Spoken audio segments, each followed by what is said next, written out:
It was just a cheap old ring, Eleanor. I threw it away. Vanessa said it with one hand on the kitchen counter and the other wrapped around her coffee mug like she had done something useful. Honestly, I don't know why you keep holding on to all this old junk. Eleanor Brooks stood very still. 74 years old. A widow for 8 months. And in that one quiet second, her daughter-in-law had managed to throw away the last thing Walter ever placed in her hand. Not money. Not a deed. Not a family photo. Her wedding ring. By the time Vanessa walked upstairs, the house was silent again. But Eleanor could still hear her. Cheap old ring. Old junk. She looked down at her bare left hand, and for a moment, it did not feel bare. It felt wrong. Like part of her had been removed without permission. Then she turned and walked to the back door. Slowly. Carefully. Because when your heart breaks at 74, you do not always cry first. Sometimes you just go looking. Out behind the house, the late afternoon wind pushed at the garbage bin beside the garage. A black trash bag sat on top, tied in a hard knot. Eleanor stared at it the way some people stare at hospital doors. This could not be real. Not over something so small. Not over a ring Walter saved 3 months to buy. But then again, Vanessa had never understood the difference between small and priceless. Eleanor lowered herself beside the bin with one hand braced on the cold plastic lid. Her knees trembled. Her back ached before she even touched the bag. Still, she reached in. Coffee grounds. Eggshells. A broken takeout container. Wet paper towels. She flinched, but she kept going. Because 49 years earlier, Walter Brooks had stood in a church basement with 10 borrowed carnations, a navy suit that did not quite fit, and that simple gold band in a velvet box. He had smiled when he slid it onto her finger. "It's not much," he had whispered. "But I promise you, Ellie, I'll make this ring mean something." And he had. He made it mean rented apartments and second jobs. He made it mean a crib built by hand. He made it mean soup on the stove during lean winters and dancing in the kitchen when there was finally enough money to breathe. That ring was never expensive. It was something rarer. It had been earned. Eleanor pushed deeper into the bag. A smear of old sauce streaked across her wrist. Her fingers brushed a cracked jar lid. Not it. She swallowed hard.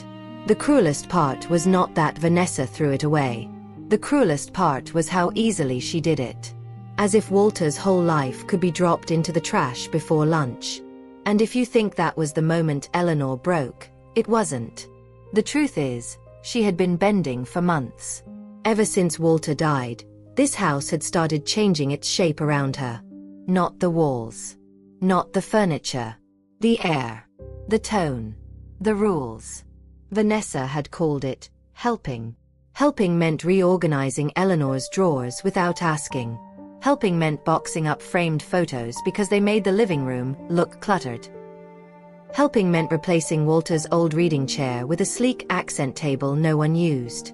And every time Eleanor said nothing, Vanessa smiled that thin little smile people wear when they mistake silence for surrender.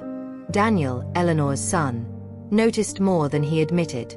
But noticing is not the same as stopping. He was always tired. Always working.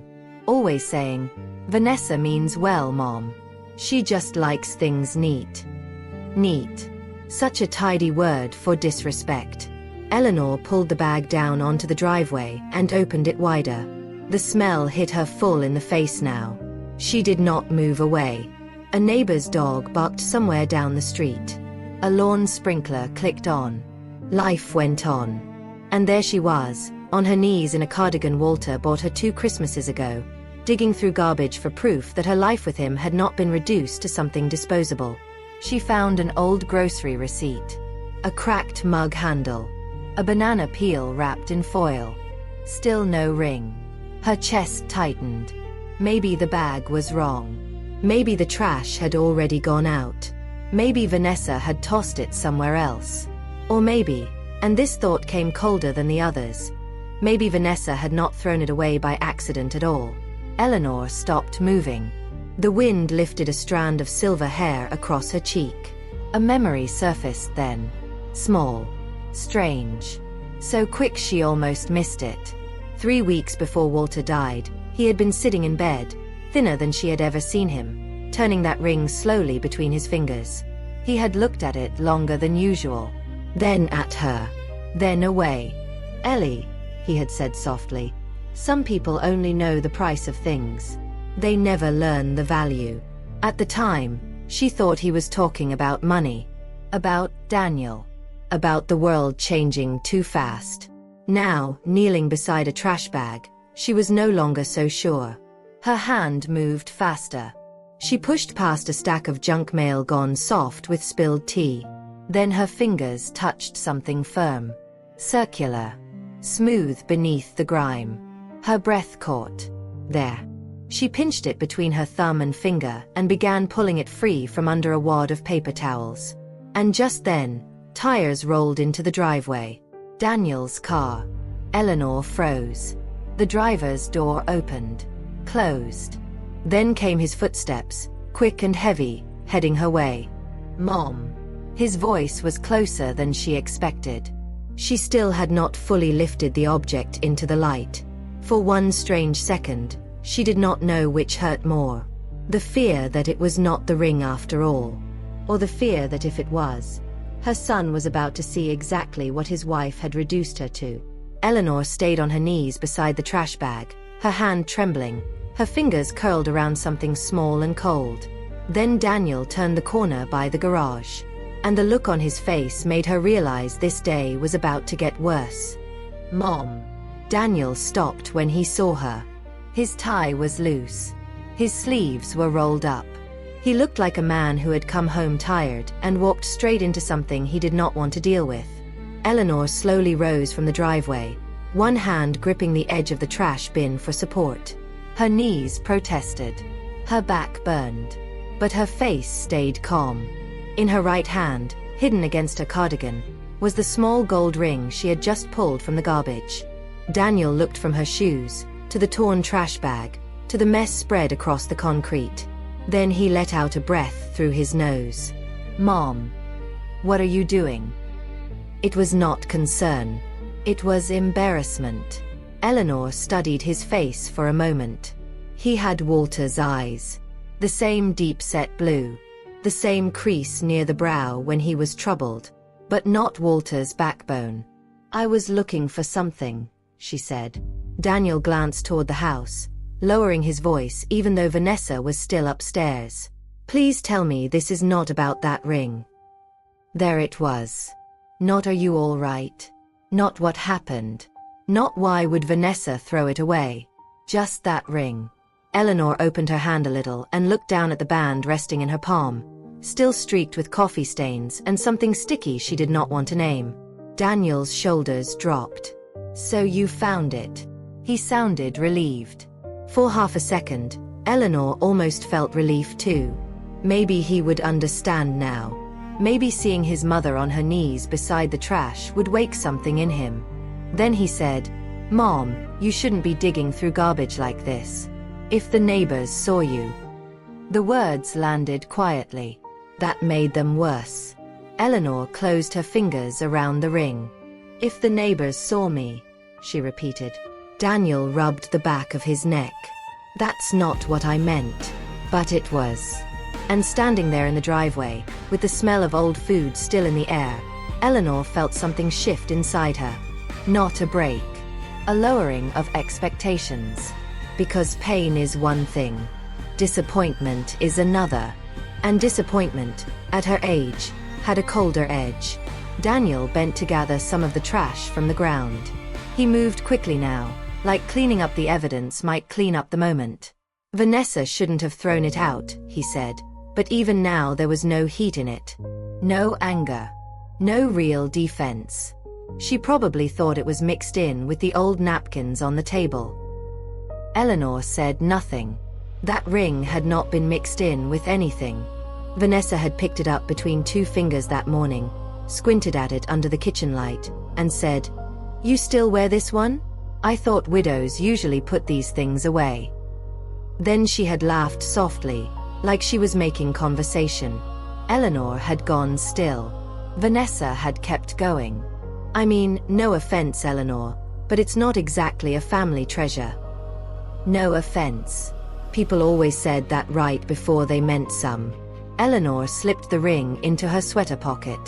Daniel noticed, but he did not comment. Instead, he tied up the ripped trash bag and set it back into the bin. Let's just go inside, he said. No reason to make this bigger than it is. No reason. That had become the rule of the house. No reason to mention what hurt. No reason to challenge what was rude. No reason to defend what was old, worn, sentimental, or sacred. Just smooth it over. Step around it. Keep the peace. But peace, Eleanor had learned, was not always peace. Sometimes it was simply the quiet that settles in a room after one person gives up speaking. When Walter was alive, this house had felt smaller, older, and warmer. There had been magazines stacked by his chair, crossword puzzles half finished on the side table, a little radio on the counter playing old standards on Sunday mornings. He never cared if the lampshades matched or if the casserole dish was chipped. He cared whether people felt welcome when they sat down. After he died, Vanessa started calling the house a fresh start. At first, the changes came one drawer at a time. Walter's flannel shirts disappeared from the laundry room. His toolbox was moved from the garage shelf because it looked messy. The framed photo from their 40th anniversary vanished from the hallway table and reappeared weeks later in a closet, face down between board games and wrapping paper. Each time Eleanor noticed something missing, Vanessa had an answer ready. I'm just organizing. I'm trying to help. This place has been stuck in another decade.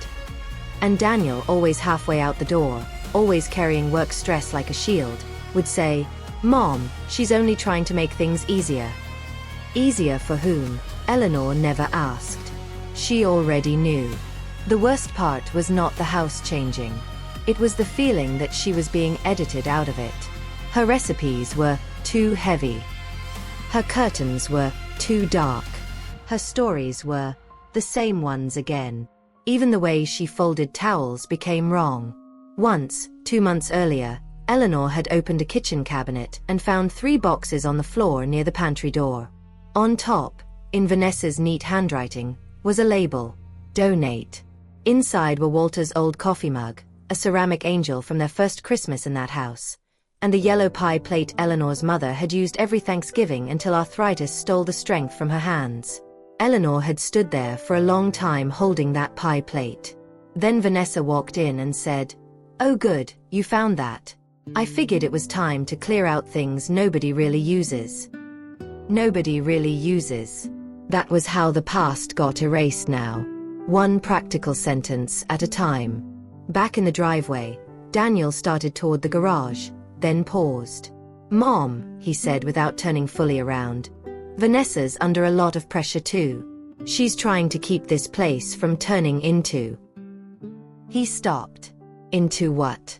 Eleanor waited. He gave a tired shrug. "You know, clutter. A museum. Something like that." There was a silence then. A heavy one. Because sometimes the cruelest thing is not the insult. It is the moment someone you love decides not to take it back. Eleanor looked at her son. Really looked at him.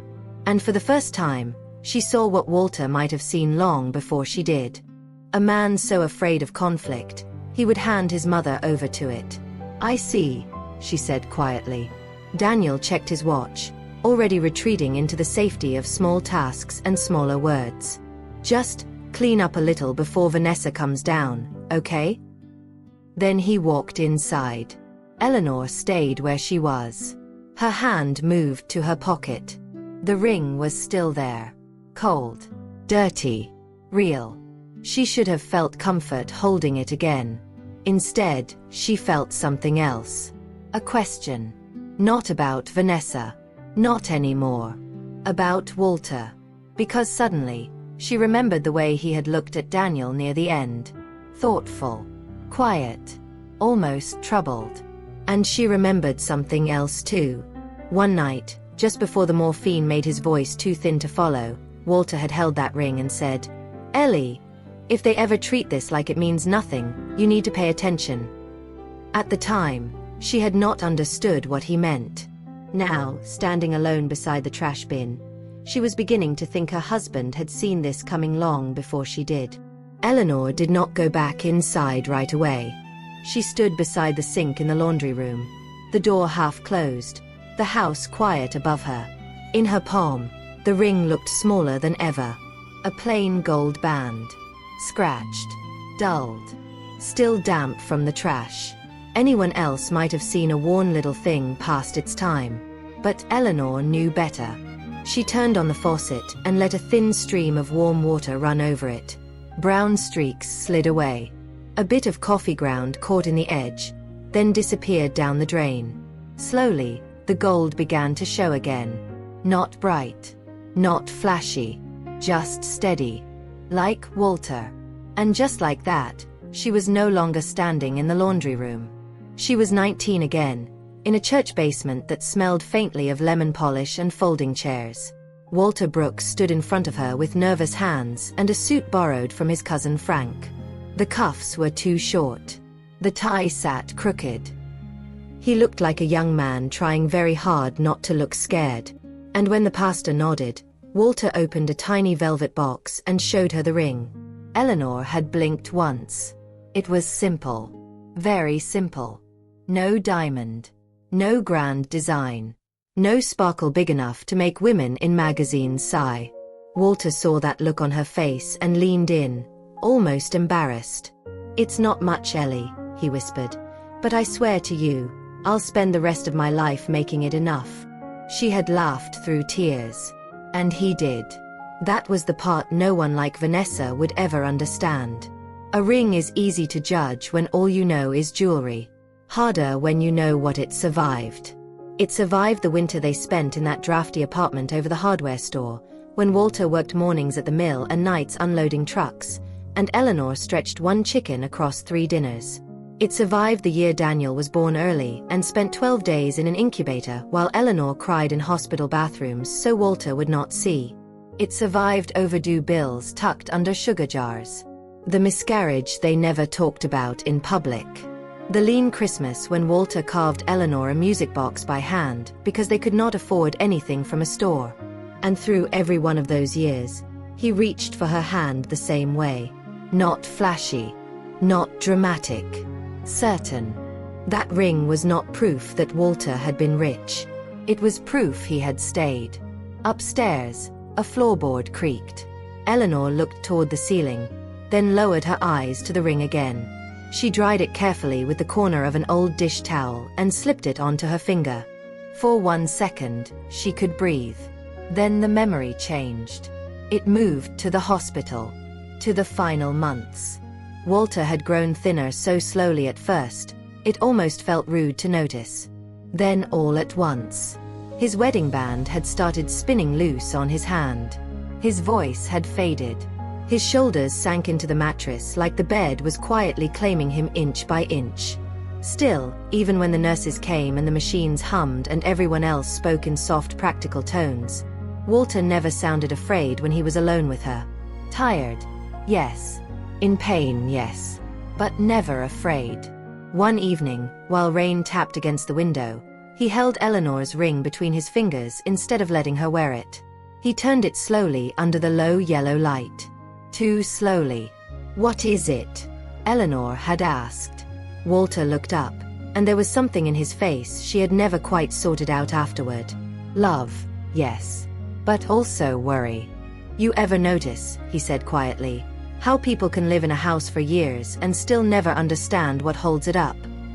Eleanor had smiled faintly. "Walter, that sounds like one of your church basement riddles." He almost smiled back. Then he closed his hand around the ring and said, "Some things don't look like much until the wrong person gets near them." At the time, Eleanor thought the morphine had made him drift into one of those old man sayings he had picked up from his father. The kind that sounded meaningful and slippery at the same time. She had kissed his forehead and told him to rest. Now, standing in the laundry room with the ring back on her finger, she felt cold all over. Because Walter had not said those things once. He had said them more than once. And that meant he wanted her to remember. A voice floated down from upstairs. Vanessa. Sharp. Impatient. On the phone. "No, I'm serious," she said, laughing a little. "This house still has boxes of stuff from like 3 different lifetimes. If I don't stay on top of it, we'll drown in old junk." Eleanor went still. A pause. Then Vanessa again. "I told Daniel if we're ever going to make this place feel like ours, we need to clear out the emotional museum." Feel like ours. The words did not stab this time. They settled. Quietly. Deeply. And that was worse. Eleanor touched the ring. Walter had built that house room by room. He laid the tile in the hall himself after saving for 6 months. He planted the maple tree out front the year Daniel turned 10. He fixed a cracked porch rail one-handed after shoulder surgery because he refused to pay someone else for work he could still do. And now Vanessa talked about the place like she had inherited a storage problem. Eleanor should have marched upstairs. Should have said something sharp for once. Should have told her son exactly what kind of woman he had invited to rewrite the house his father built. But she did none of that. She had learned something important in the last 8 months. People say more when they think you have stopped listening. So she stayed quiet. A few minutes later, she heard Vanessa cross the upstairs hallway. A door shut. Silence returned. Eleanor walked slowly into the kitchen. The counter was spotless. The fruit bowl had been replaced with one of those pale decorative trays Vanessa liked. Walter's old radio was gone from the window ledge. In its place sat a scented candle no one had lit. Eleanor stood there, looking at a room she had cooked in for 40 years, and suddenly remembered another night from the hospital. Walter had been weaker then. His breathing rougher. The nurse had just left. The room smelled faintly of antiseptic and cold coffee. He motioned for Eleanor to come closer. She leaned in so he would not have to strain. His lips barely moved. "Ellie," he whispered, "if anyone ever treats that ring like it means nothing, don't ignore it." She frowned.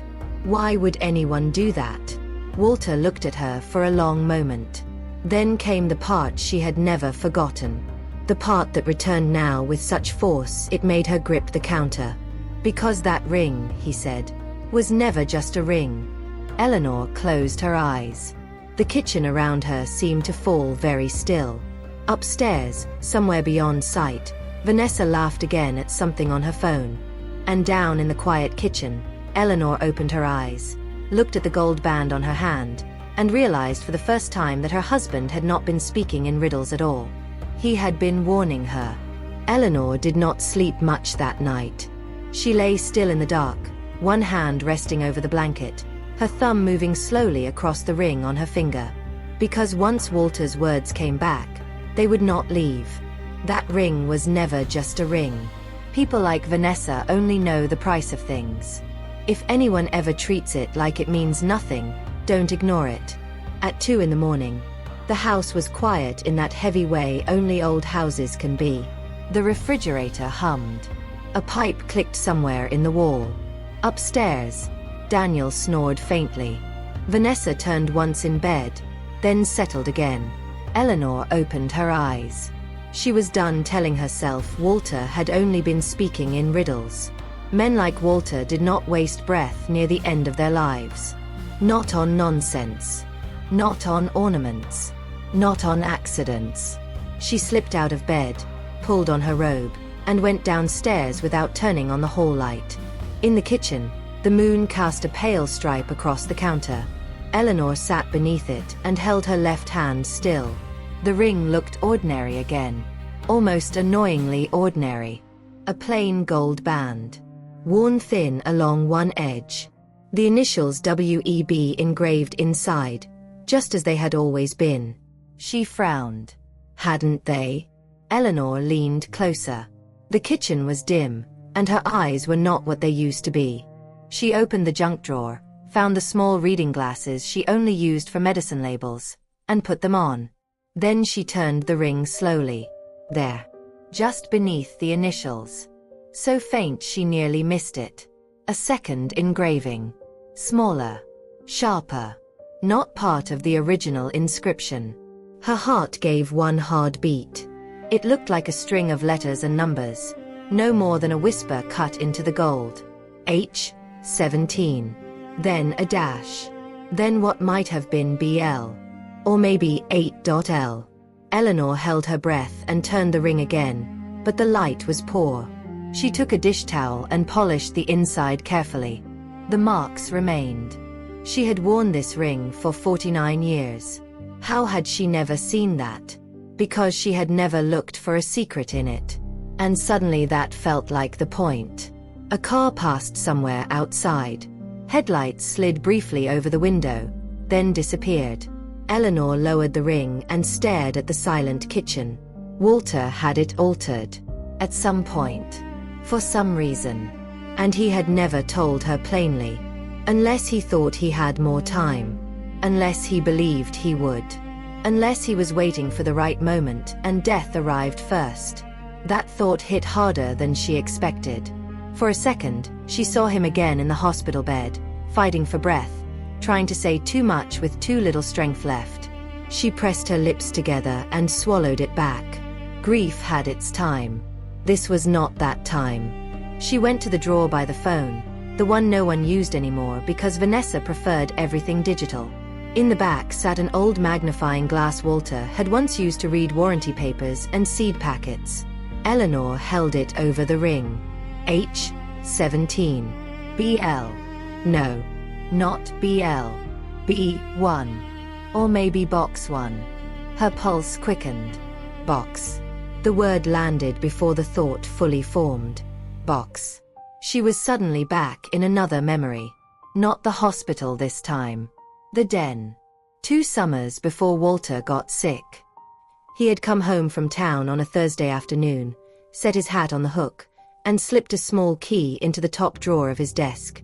She remembered asking, "What's that for?" And Walter, without looking up, had said, "Something I don't need until I do." At the time, she had smiled and gone back to shelling peas.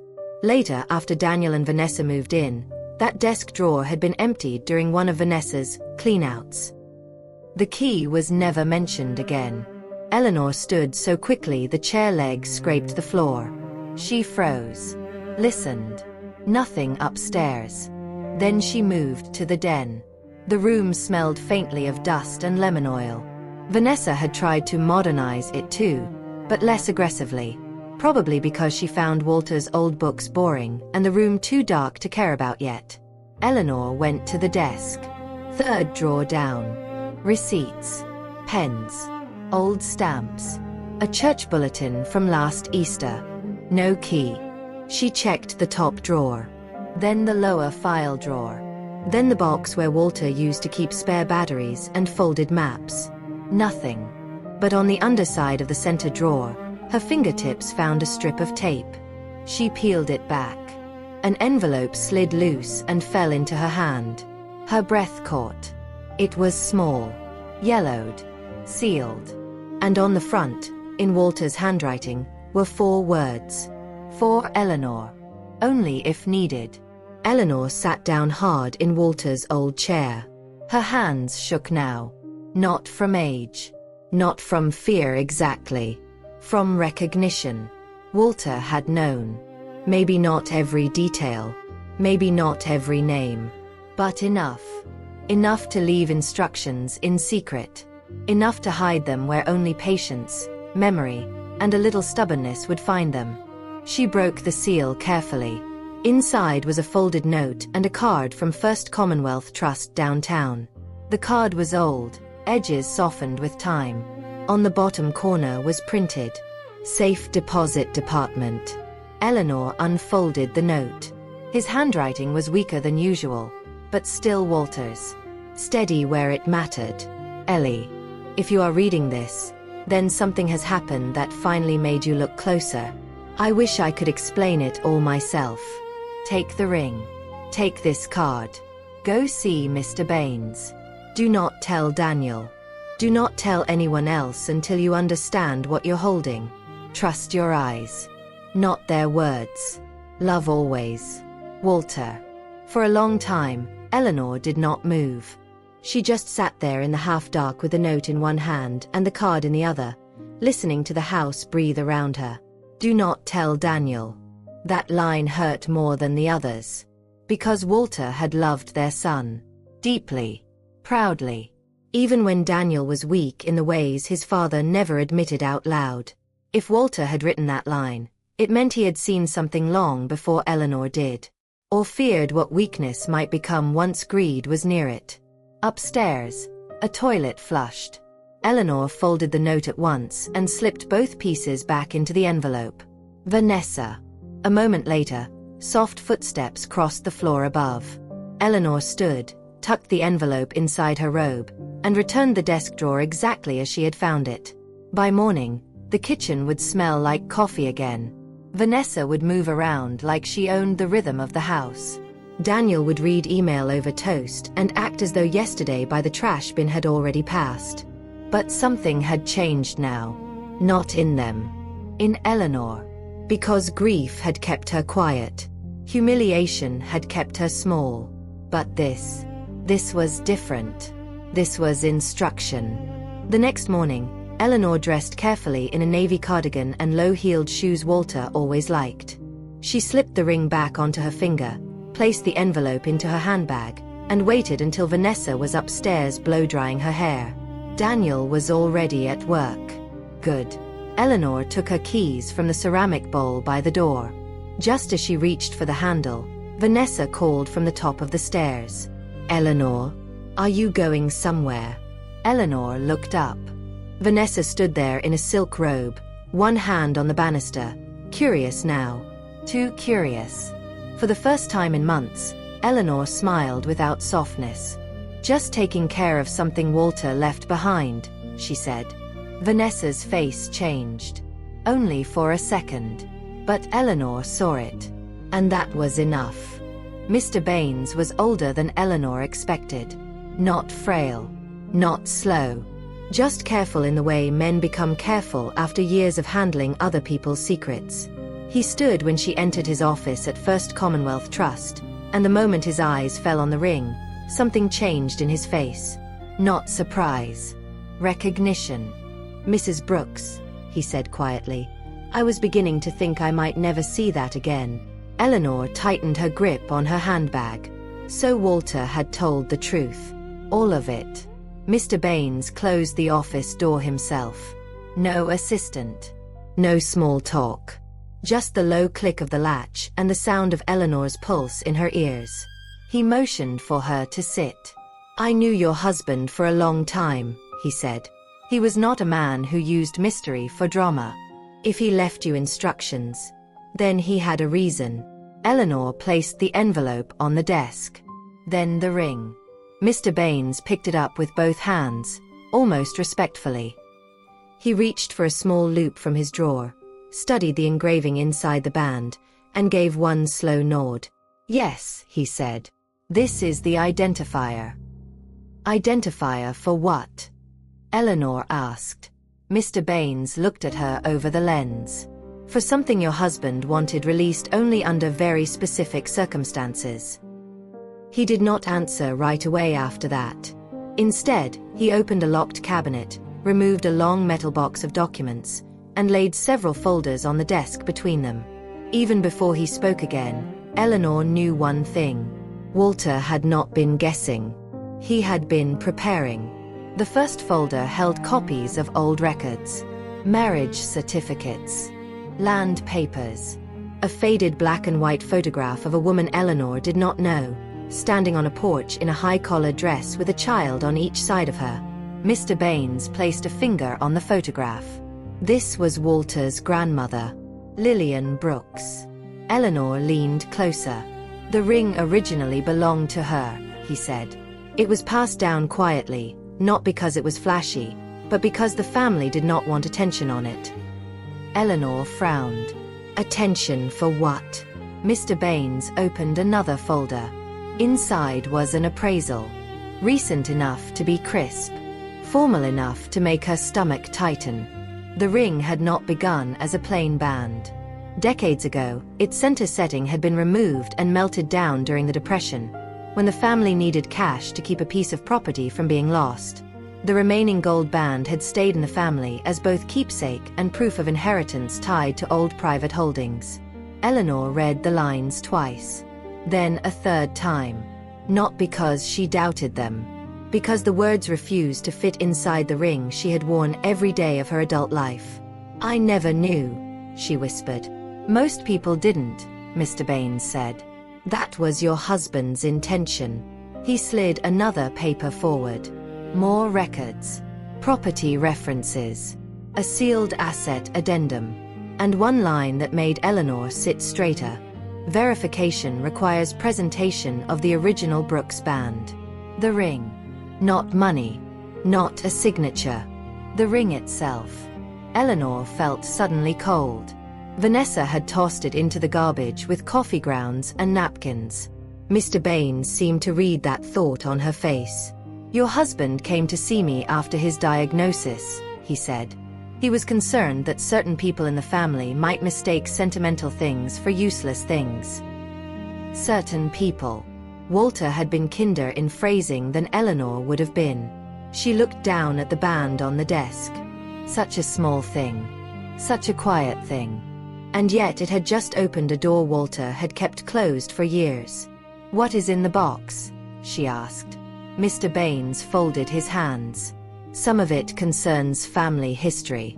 Some concerns holdings that were never folded into your husband's visible estate." He paused. "And some of it, Mrs. Brooks, concerns instructions he did not want acted upon until character revealed itself." Eleanor looked up sharply. Character. There it was. Not luck. Not timing. Not a legal technicality. Character. Walter had built a test into the silence. Mr. Baines did not give her everything that morning. Not yet. He explained enough to make one thing clear. The ring was the key that validated a sealed portion of Walter's final arrangements, and those arrangements were meant to remain private until the formal reading of the will. "There will be a meeting on Friday," he said. "You, Daniel, and Mrs. Brooks." "Vanessa," Eleanor said flatly. Mr. Baines gave a small nod. "Yes." He handed the ring back to her. "I strongly suggest," he said, "that you keep this on your person at all times." When Eleanor returned home, the house was full of the smell of lemon cleaner. Vanessa was in the dining room, standing on a chair and replacing framed family photos with a row of pale glass vases that looked expensive and empty. She glanced over her shoulder. "There you are," she said. "I was starting to wonder." Eleanor set her handbag down slowly. Vanessa stepped off the chair. "You missed the donation pickup, by the way. I had 3 boxes ready, but now they'll just sit in the garage all week." 3 boxes. Eleanor did not ask what was in them. She already knew the answer would be phrased like efficiency and sound like theft. Instead, she moved toward the kitchen. Vanessa followed. "I also talked to Daniel," she said casually. "We really need to make some decisions about this house. Long term." Eleanor turned. Vanessa crossed her arms. Not aggressive. Not loud. Just sure of herself. "This place is too much for one person," she said. "And honestly, some of the old things around here are just taking up space. We need to think practically." Practically. That word again. Eleanor noticed then that Walter's old brass lamp was missing from the buffet table. In its place sat a ceramic bowl full of decorative moss. She almost laughed. Not because it was funny. Because the insult had become so complete it was beginning to look absurd. "What did you do with the lamp?" Eleanor asked. Vanessa blinked. "The old one? I put it in the garage. It doesn't match anything." Of course. Nothing matched now. Not memory. Not grief. Not devotion. Not history. Only Vanessa's version of clean. That evening, Daniel came home carrying a grocery bag and speaking before he had even taken off his coat. "Mom, Friday at 2. Mr. Baines called. It's about Dad's will." Vanessa appeared in the doorway behind him so quickly. Eleanor knew she had been listening for it. Daniel kept talking. "He said there are a few final papers to go over. Probably just routine." Routine. Eleanor almost looked at him with pity. Vanessa smiled then. Small. Controlled. Satisfied. "Well," she said, "I guess we'll finally know what's what." Eleanor met her eyes. And for the first time, she did not look away. "No," she said softly. "I think we will." Vanessa's smile faltered. Just a little. But it did. And later that night, after the kitchen had gone quiet and Daniel had fallen asleep in his chair in front of the television, Eleanor stood alone by the window with Walter's ring warm against her skin. Friday was coming. And for the first time since the day she found herself kneeling beside that trash bin, she was no longer the only one in this house standing on dangerous ground.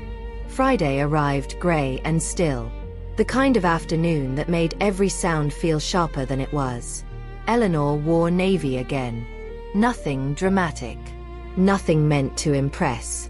Just the same quiet dignity Vanessa had mistaken for weakness from the very beginning. Daniel drove. No one said much on the way to First Commonwealth Trust. Vanessa sat in the front seat with her legs crossed and her handbag in her lap, polished and composed.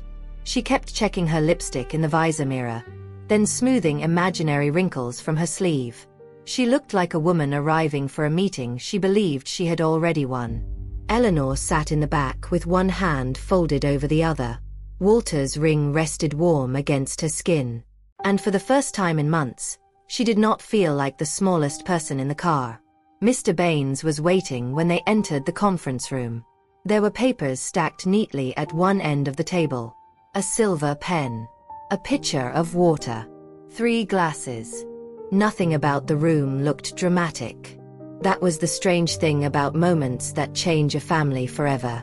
They rarely look dangerous at first.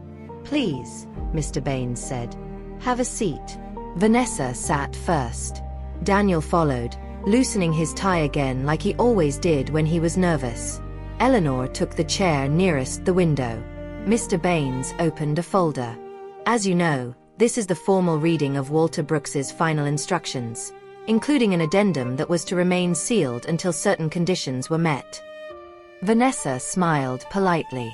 "I didn't realize there was an addendum." Mr. Baines looked at her once.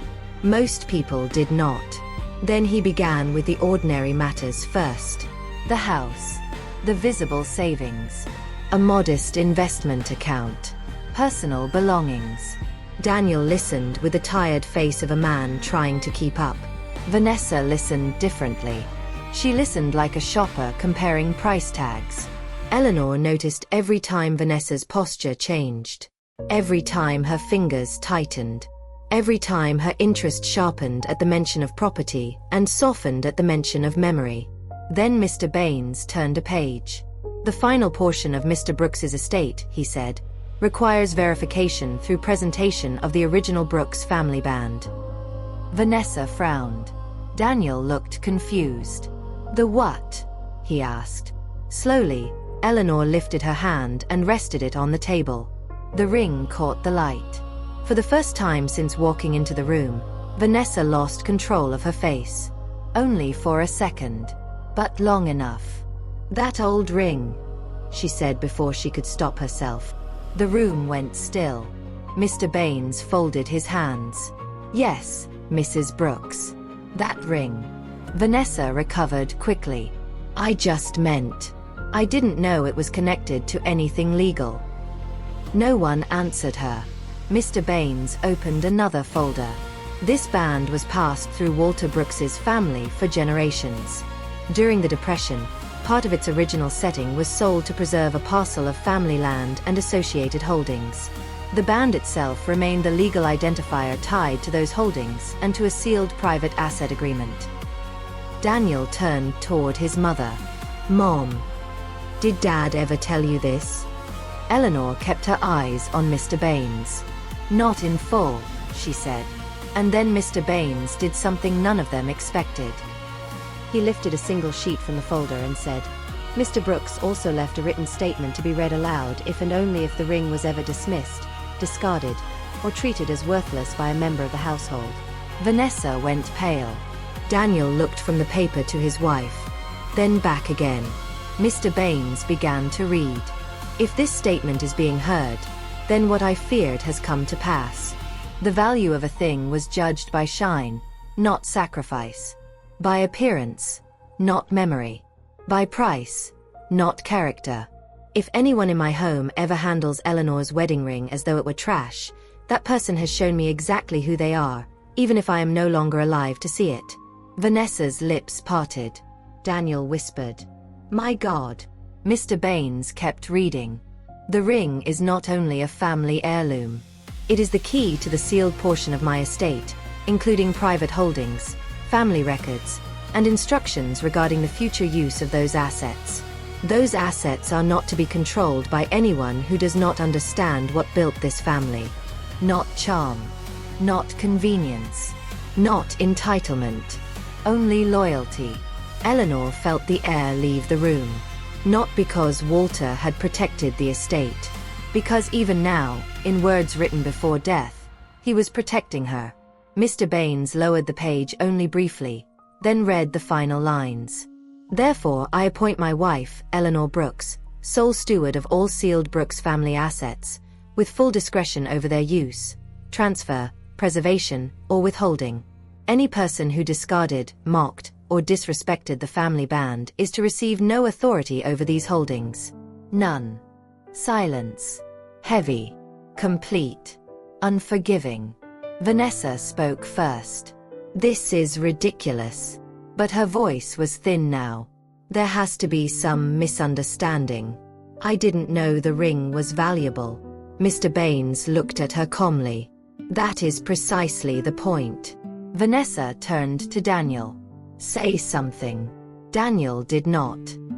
He was staring at the table like it had opened beneath him. I didn't know, he said quietly.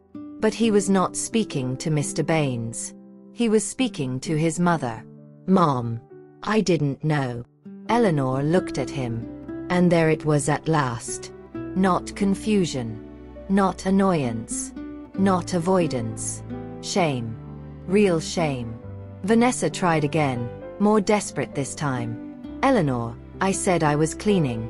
I wasn't trying to throw away my marriage. Eleanor asked softly. Vanessa stopped. The words were not loud. That made them land harder. You looked at the one thing my husband placed on my hand nearly 50 years ago, Eleanor said, and decided it was worthless because it didn't impress you. Vanessa's eyes filled, but not with the kind of tears that heal anything. Daniel covered his mouth with one hand. Eleanor went on. You were wrong about the ring, she said. But more than that, you were wrong about what this family was made of. No one moved. Then Mr. Baines slid the final documents toward Eleanor. Mrs. Brooks, he said, with your signature, the sealed assets will be transferred under your sole direction. Eleanor took the pen. Her hand was steady. As the ink touched paper, something rose in her chest that she had not felt since before Walter's funeral. Not revenge. Not triumph. Something cleaner than that. Her dignity. When she finished, she placed the pen down carefully and looked at Daniel, then Vanessa. The things people toss aside, she said quietly, are sometimes the very things that hold a family together. And this time, no one in the room had the power to make her feel small again. No one rushed to stand. No one reached for the water. For a few long seconds after Eleanor signed the papers, the room stayed exactly as it was, as if the truth itself had weight and had settled over the table. Vanessa was the first to move. She sat back in her chair and let out a short breath through her nose, the kind people use when they are still hoping dignity can be recovered if they act annoyed enough. So that's it, she said. One mistake, and I'm treated like some kind of criminal? Mr. Baines did not answer. Daniel looked sick. Eleanor folded her hands over her handbag and studied Vanessa carefully. For months, she had seen this woman as sharp, controlling, dismissive. But now, for the first time, she saw something underneath all that polish. Panic. Not grief. Not regret. Just panic at losing control. It wasn't one mistake, Eleanor said quietly. Vanessa turned toward her. I said I didn't know. No, Eleanor replied. You didn't care to know. That's different. The words settled hard into the room. Daniel closed his eyes for a second. Vanessa gave a small, disbelieving laugh. So what now? You just punish us forever. Us. Even now, Eleanor noticed, Vanessa still knew how to hide inside the word family when it suited her. Eleanor rose slowly from her chair. At 74, getting to her feet still took effort. But today, no one mistook that effort for weakness. What happens now, she said, is that I decide what becomes of what Walter left behind. Vanessa opened her mouth again, but Daniel finally spoke. Stop. His voice was low, but it carried. Vanessa looked at him, startled. Daniel stared at the table before forcing himself to meet his mother's eyes. I should have stopped this a long time ago, he said. Eleanor said nothing. He stood then, shoulders tense, face pale with the kind of shame that arrives late but all at once. I saw pieces of it, he admitted. The boxes. The comments. The way the house kept changing. I told myself it was small. I told myself keeping peace was better than making things worse. He swallowed. But I was only making it easier for you to be disrespected in your own home. Vanessa's face hardened. Daniel. He did not look at her. I let my mother kneel by a trash bin for something that should never have left her hand, he said. And I still tried to smooth it over. This time, when he looked at Eleanor, he looked like Walter's son again. Not because he was strong. Because he was finally honest. Eleanor held his gaze. There was pain in him. Real pain. But pain was not repair. She knew that much now. Honesty is a start, she said. It is not the same as change. Daniel nodded once, like he had expected no softer answer. Vanessa stood abruptly, grabbing her purse. This is unbelievable, she said. A ring. A hidden box. A speech from the grave. And suddenly I'm the villain. Eleanor turned toward her. No, she said. You became that long before today. Today is simply when everyone else saw it. Vanessa went still. For once, she had nothing ready. Mr. Baines quietly gathered the remaining papers into a folder and slid them toward Eleanor. There are additional records in the sealed holdings, he said. Family letters, property documents, war bonds, and instructions regarding the old lake parcel. Daniel frowned. The lake parcel? I thought Grandpa lost that. Mr. Baines looked at him.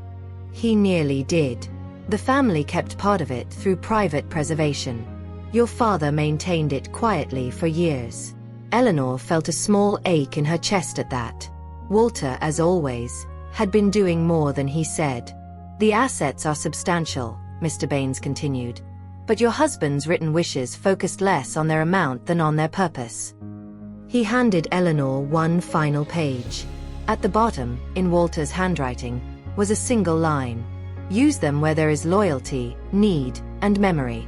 Eleanor read it once. Then again. And suddenly the choice before her felt very clear. When they returned home, the house seemed unchanged at first. The same maple tree in front. The same porch rail Walter repaired. The same polished kitchen Vanessa had tried so hard to make look like a showroom instead of a life. But once a truth is spoken aloud, a house hears it. Daniel carried Eleanor's bag inside without being asked. Vanessa went upstairs and shut the bedroom door hard enough for the sound to travel through the vents. Eleanor walked slowly into the dining room. The pale glass vases still sat where the family photographs had once been. She picked up one of the vases, turned it once in her hand, then set it aside. By evening, the framed photographs were back. Walter in his garden hat. Daniel at 12 with a fish too small to brag about. Their 40th anniversary picture. And one of Eleanor and Walter in lawn chairs, older then, softer around the face, still leaning toward each other without thinking. Daniel watched from the doorway. "What are you going to do?" he asked. Eleanor adjusted the final frame. "I'm going to keep what matters," she said. He nodded slowly, but he still looked uncertain. "About the house, I mean. About us." At that, Eleanor turned. This was the question he had been afraid to ask all afternoon, and perhaps the one he most needed answered. "You and Vanessa will have 30 days to make other arrangements," she said. Daniel's face fell, but he did not argue. "This was your father's home," Eleanor went on. "I will not spend what years I have left being erased inside it." He looked down. "I understand." She believed that he did. At least partly. "And Daniel," she said. He looked up. "If you want a place in my life after this, it will not be because blood makes room automatically. It will be because you make different choices than the ones you made before." His eyes filled then. Not dramatically. Not loudly. Just enough. "I will," he said. Maybe he meant it. Maybe he did not yet know how. Either way, that work belonged to him now. Later that night, after the house had gone quiet, Eleanor stood alone by the kitchen window. She slipped the ring from her finger, cleaned it once more with a soft cloth, and held it under the warm light. Still simple. Still modest. Still carrying more history than greed had been able to recognize. Then she placed it back on her hand. Not as a prize. As a promise remembered. Walter had been right. The people who throw away what is sacred rarely understand what they have lost until the door closes behind them. And in the stillness of that old house, with her back straight and her name still her own, Eleanor finally understood something else. Justice does not always arrive loud. Sometimes it comes in a plain gold ring. A quiet signature. And the moment a woman stops letting other people decide what her life was worth. And in the end, it was never really about gold. It was about memory. About loyalty. About the quiet things that hold a family together long after the loudest people think they own the room. Vanessa saw a worn-out ring and called it worthless. But Walter saw much more. And in the end, so did everyone else. Because the things ungrateful people throw away are often the very things that carry the truth. If this story touched you, tell me in the comments. Do you think Eleanor did the right thing by taking back control of Walter's legacy? And if you believe respect for parents and grandparents should never be treated like old junk, please like this video, subscribe to the channel, and share this story with someone who needs to hear it.